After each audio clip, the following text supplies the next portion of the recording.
Welcome back to some new r/PettyRevenge stories. I hope you had a great day. Thanks for all the likes and comments on the last video. And now let's start with the first story. It's called Approved Contractors. Back in 1997, I was just starting out in the workforce. My stepdad, who was the operations manager at a small telecommunications construction company, got me a summer job there. I ended up liking the work enough to stick around, and what started as a summer gig turned into the beginning of a career. 4 months in, something petty went down between the owner and my stepdad. No big scandal, no massive fallout, just your standard power struggle over something that honestly wasn't worth the drama. But the owner fired him anyway. Now, my stepdad and I don't share a last name, and I wasn't exactly raving the nepotism hire flag, so I flew under the radar. I figured I'd be fine. I stayed with that company for another 18 months, long enough to rack up a list of my own grievances, like missed paychecks, lost benefits that were promised, and a general ripe-off, you should be grateful you're even employed. Eventually I jumped ship to a major telecom provider, one the old company had occasionally done contract work for. Fast forward a few years, and I'm now in a position where I hire the construction contractors. Projects range from 75k to 200k each, and I manage 20 to 30 of these per year. If you do the math, being on my vendor list is a potential $1 million opportunity. One day I get a call from a familiar voice, the owner of that same small company from back in '97. He wants to see if he can get on our list of approved contractors and suggests grabbing a lunch to talk it over. Fancy restaurant I've always wanted to try? Don't mind if I do. We sit down. He makes his pitch, talks about how great his company is, how well he treats his employees, the quality of their work, the big name clients, the whole dog and pony show. I nod along, asking thoughtful questions. Let him dig the hole nice and deep. Then I casually mention that I used to work for his company. He pauses, blinks, doesn't recognize my name. So I add, you remember my stepdad's name, right? He hired me back then. The look on his face? Absolute panic. He definitely remembers my stepdad. And he definitely remembers firing him over some petty nonsense. He stammers something. I let the silence stretch just long enough to get awkward.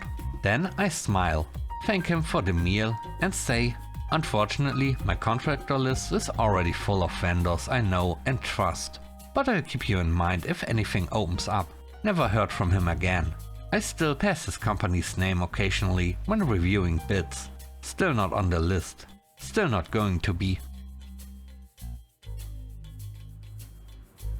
The next story is called Office Thief. I'm relatively new at my job. It's, let's say, not the most organized place. We've got a full kitchen / break room.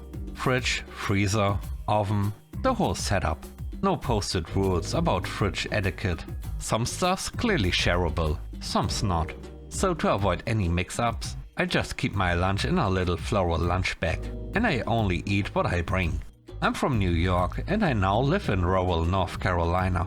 I've been here for a while, but the cultural differences still sneak up on me, especially around food. Case in point, I like spice. Locals around here, not so much. Sweet tea, not hot sauce. So yesterday I brought in leftovers. Cherry polo. And I made it extra spicy. Like, I made myself cough while reheating it spicy. That's how I like it. And it was just sitting in my little lunch bag in the fridge, waiting for me. I walk into the break room at lunchtime, and there's a crowd. Turns out Brent, one of those loud macho older dudes, is in the middle of getting his blood pressure taken by HR. Everyone's buzzing. I'm concerned, so I go over to check in. And Brent immediately starts yelling at me. You tried to poison me. I'm standing there, stunned. What? With what? When? After a bit of confused back and forth, it all comes out.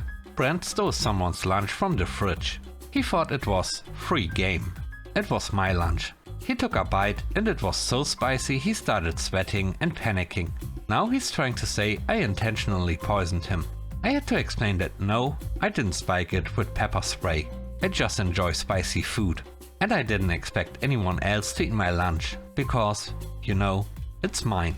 The best part? Until now, no one had actually talked openly about the lunch thefts. Everyone was just suffering in silence. But thanks to Brent's accidental confession, in front of a full break room and HR, now everyone knows.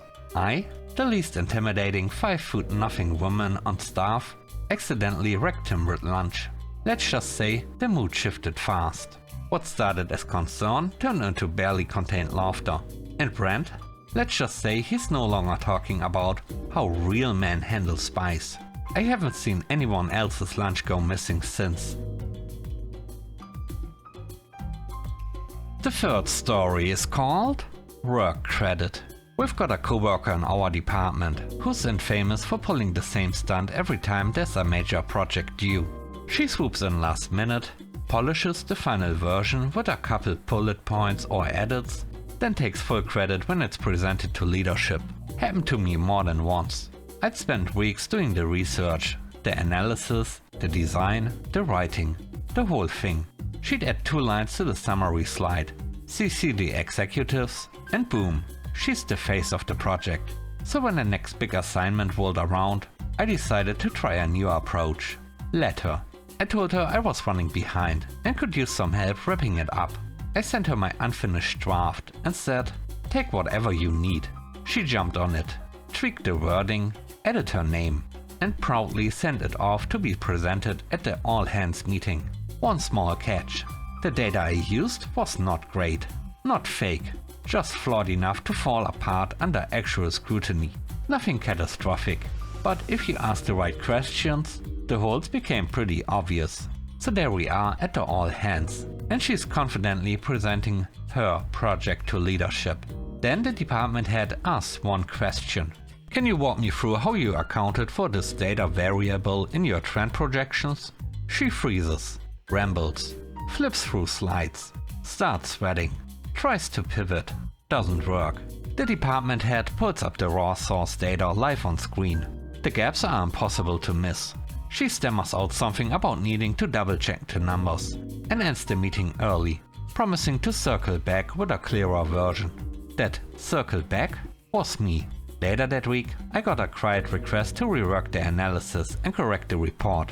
Guess who's never taken credit for my work again? Guess who still won't make eye contact in meetings? And guess who suddenly discovered the joy of doing her own data analysis?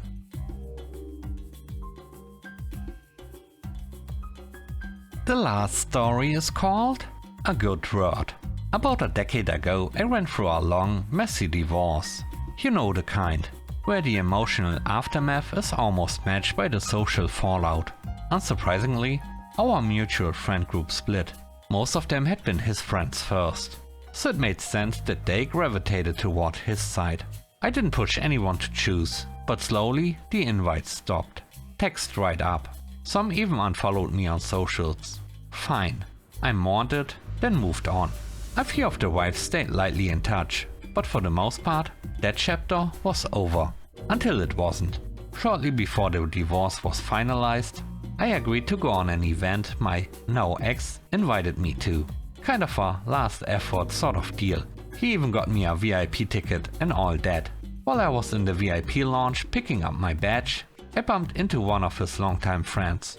This was someone I'd hosted game nights with, looked after their pets, the whole nine. I smiled and said, "Hey." He looked at me, paused, then walked around me without a word. Got it. Message received.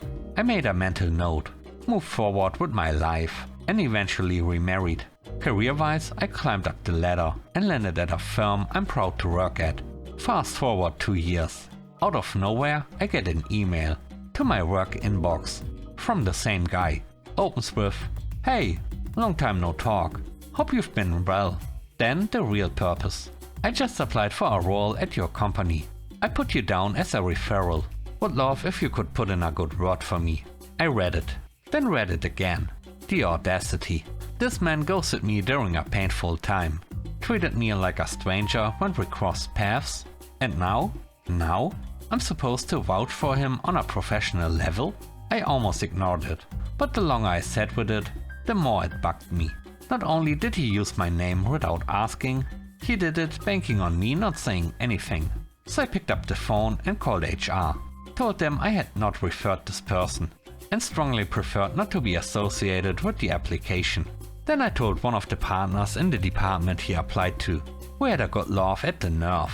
Let's just say he didn't make it to the interview stage.